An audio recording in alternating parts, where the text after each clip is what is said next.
Greetings, everyone. I'm Rock and Roll Spock, and this is my review of Ready or Not. Ready or Not is a darkly humorous, I guess you'd say, horror movie about a young woman who must play what she thinks will be an innocent game of hide and seek with her new in-laws on her wedding night. She is quickly, however, proven to be very wrong about how innocent the game is. So, cast of note, we got Samara Weaving as Grace, a young woman who's grown up in various foster homes, engaged at the beginning of the movie, engaged, and then promptly, as the beginning of the movie goes on, married to Alex Lidomas. I keep throughout the movie I even wanted, yeah. She's honestly not going to be underestimated. Mark O'Brien as Alex Lidomas. He's the middle child of the Lidomas board game family, or as he claims they prefer the Lidomas board gaming dominion. He honestly wants as little as possible to do with his family, and he is engaged and, like I said, promptly married off to Grace. Adam Brody plays Daniel Lidomas, who's the oldest child of the family.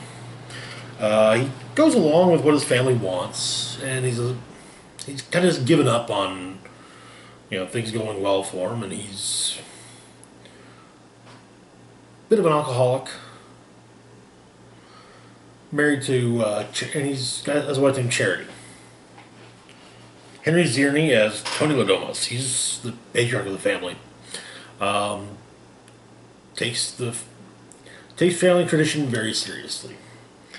Annie McDowell as Becky Lidomas. She's Tony's wife and mother of Daniel and Alex, as well as Emily. She actually really likes Grace.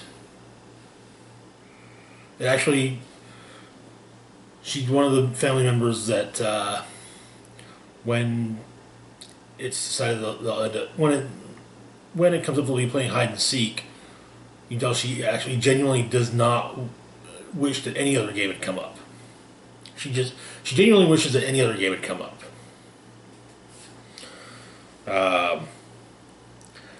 Melanie Scrofano as Emily Lidomas. She's the youngest of the Lidomas children. She's married to Fitch, with whom she has two children, Georgie and Gabe.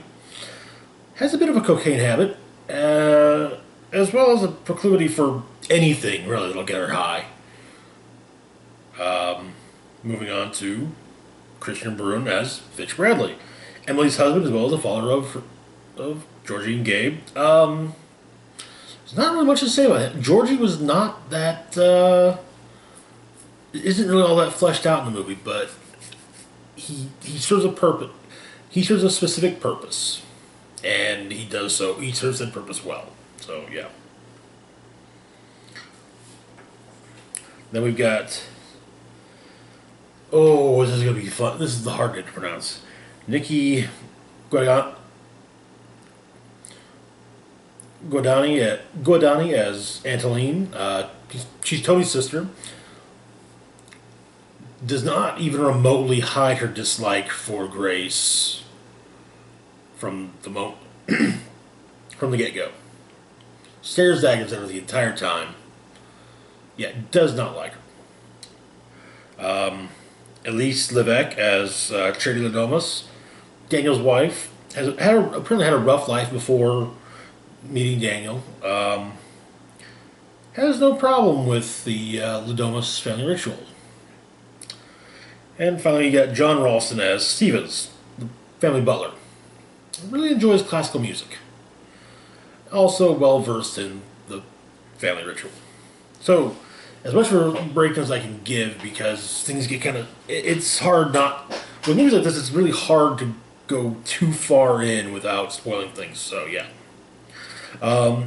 We start off the flashback to 30 years previously. Daniel and Alex get briefly caught up in a game of hide and seek being played by the rest of their family. fast forwards to now. Alex has brought his fiancee Grace to the family estate to marry her and introduce her to the family. The wedding goes off just fine, except for Aunt Helene staring daggers at the bride the entire time. Which leads to that family tradition of playing a random game with the new member of the family that night. So, at midnight, the family gathers in the game room, and Tony gives the history of the game company and the tradition. It all comes down. Their great grandfather or Tony's great grandfather was on a boat with a man, and dude had a box, and was, tell you what, I'll back you in any venture you want if you can figure out the secrets of this box. So, well, he did so, and dude kept his word. So, anytime someone new is added to the family, I don't. Obviously, it doesn't. If someone's born into the family, it's different. It's not a kid. It's not done. But when someone marries into the family, then they all that night they gather together, and after the wedding, the night of the wedding, they gather together and play a game. The person marrying in puts a blank card into the box, and then a game.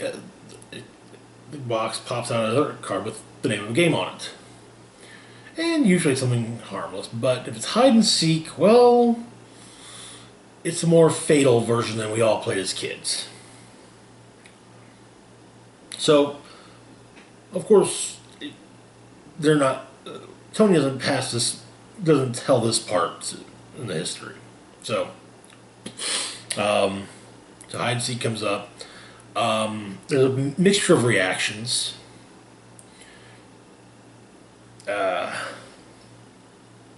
Alex and his mom are both really broken up about this because they both really like.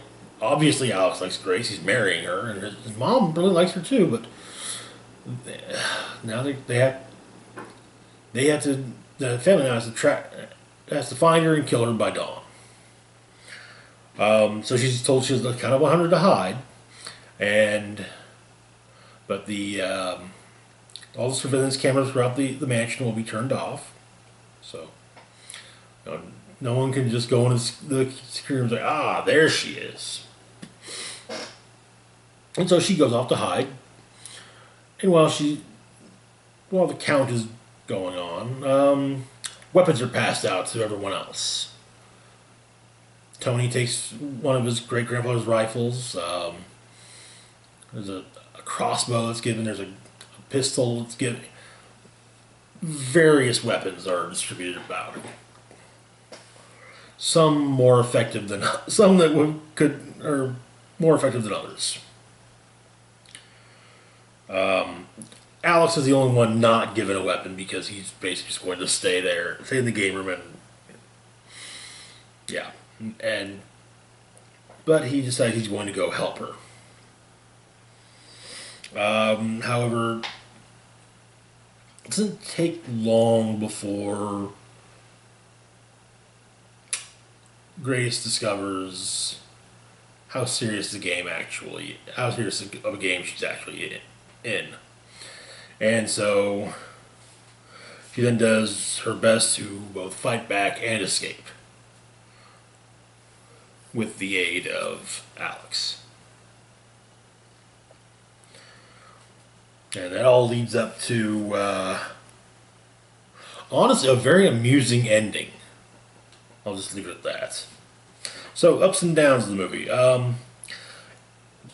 It's kind of darkly funny script, but it's kind of thing where it's a dark situation to begin with, and there's some really dark humor here. But the humor that's in the movie is done in such a manner that, okay, we're going, something horror just happened, but we're going to take the edge off of it a little bit. We're going to make you laugh real quick before we scare the shit out of you again. or before, before.